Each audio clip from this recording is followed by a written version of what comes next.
I'm Jared Bentley. You're watching the Johnson City Press Week in Review right here on JohnsonCityPress.com.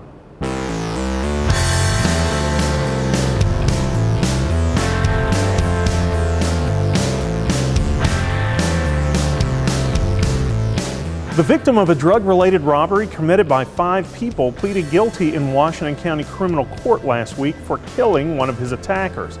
Brandon Lynn Miller was charged with voluntary manslaughter in the shooting death of Charles Shelton of Lewisburg.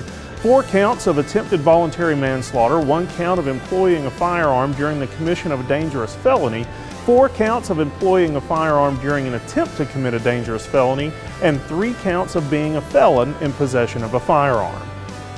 The shooting happened January 16th at 415 Cache Hollow Road after 5 people showed up at Miller's residence and robbed him and held a gun on his grandmother.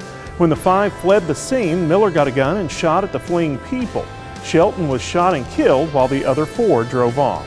Shortly after the shooting, Miller and his girlfriend, Summer Bentley, also fled the scene.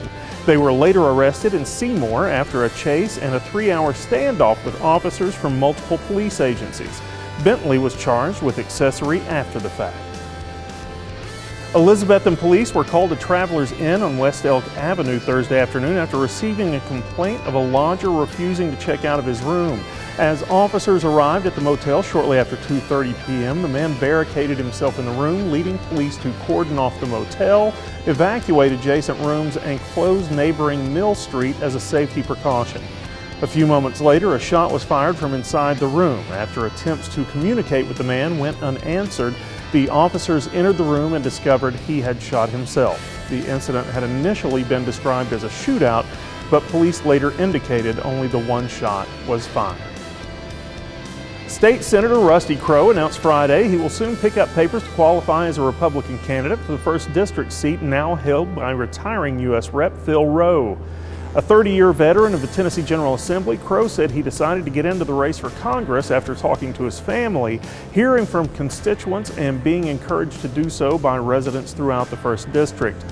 A number of candidates for Congress have picked up their qualifying petitions or have discussed doing so and have until noon on April 2nd to return them. Among them are former State Rep. Charles Allen, former Johnson City Mayor Steve Darden, and former Kingsport Mayor John Clark.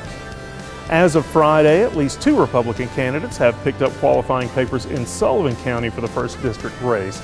They are Nicole Williams, who calls herself a feisty conservative patriot, and Sullivan County Attorney Dan Street.